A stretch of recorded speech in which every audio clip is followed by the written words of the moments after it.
지역 현안 사업의 추진을 확인하고 이에 대한 당부 말씀을 드리고자 이 자리에 섰습니다. 우선 장항선 복선 전철화 사업과 관련된 것입니다. 지난해 11월 복선 전철 사업이 완료된 홍성까지 서해선과 아산만 순환축도가 개통되어 충남의 새로운 활력소가 될 것으로 기대하고 있습니다.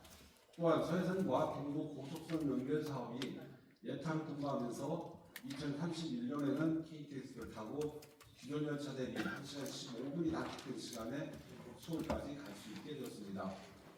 2006년 제1차 국가철도망 구축 계획 이후 18년 동안이나 이어진 대장정에서 관계 공무원들이 도구에 깊은 감사의 말씀을 드립니다. 다만 의원이 아쉬운 것이 있다면 서남부 지역의 전철 국도화 사업이 2027년 말에나 준공이 예상되고 최근 부여를 지나는 평택과 익산간 고속도로도 개통되면서 상대적인 교통 불편으로 인해 충남을 찾는 관광객들과 각종 물류 사업 등의 관심이 멀어지지 않을까 하는 서남부 지역 주민들의 불안감이 있다는 것입니다. 특히 장항역의 KTX 운행 여부가 명확하게 제시되지 않아 서천 주민들이 느끼는 소외감은 더 커져가고 있습니다. 이에 충남도가 앞장서서 KTX 장항역 정차 계획을 확실하게 세워야 한다고 생각을 합니다. 물론 지금까지 성과도 매우 훌륭하지만 향후 서천군의 해양 다이옥스로서 조성과 한국폴리틱 대학 해양수산 캠퍼스 설립, 장항 국가정원 등의 조성과 맞물려 장항역 KTX 정차를 통해 관광, 산업, 교통 등 다양한 분야가 시너지 효과를 창출할 수 있도록 노력해 주시기를 당부드립니다. 또 하나는 장항 국가정원 추진 단면입니다. 충남에 브라운 핀드라 불리는 오염 지역이 있습니다. 바로 서천군 장항읍에 소재한 장항제련소 부지입니다. 1936년에 준공된 장항제련소는 1989년 운영이 중단될 때까지 엄청난 주범수 분석을 내뿜으며 인근 공기와 토양 오염은 물론 현재까지 공식적인 피해 주민만 3,400여 명에 달한다고 합니다. 이후 35년이 넘게 방치된 사이 여전히 중금속이 바람을 타고 건강을 위협할 수 있고 비가 오면 물이 흘러 인근 지하수와 하천, 바다를 오염시킬 수 있다는 생각에 인근 주민들은 불안해하고 있습니다.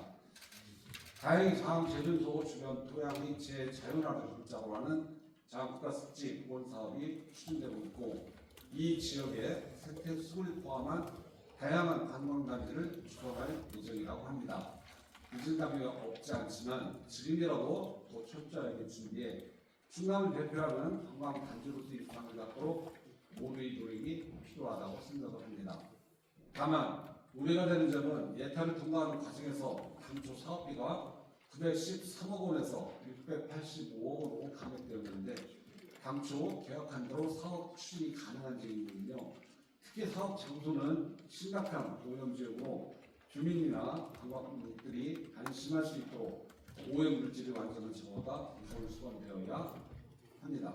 또한 인근 주민들에 대한 중금속 피해 조사가 진행되어 있는데 철저한 조사를 통해 적절한 보상이 이루어져야만 합니다. 오염 지역의 완전한 정화와 피해 주민에 대한 완전한 보상이 선행이 되어야만 향후 국가 정원으로서의 유상의 목적이 남지 않을 것입니다. 서천에는 아직까지 많이 알려지지 않은 초기 자연 환경과 의미 있는 문화 유산들이 곳에 있습니다. 송리 맹문동꽃밭과 희리산 산림욕장을 비롯해서 다양한 갯벌과 해수욕장, 장암진성과 우리나라 최초의 생명전리진 마을호 등 다양한 관광 정원들이 장항역 KTX 정차, 장항국가 정원 사업 등과 연계된다면 서천군은 국가적인 관광단지로 발돋움할 수 있을 것이라 생각합니다. 이를 위해 현재 추진하고 있는 사업들이 정상적으로 추진될 수 있도록 관련자의 모든 분들의 관심과 적극적인 지원을 부탁드리겠습니다.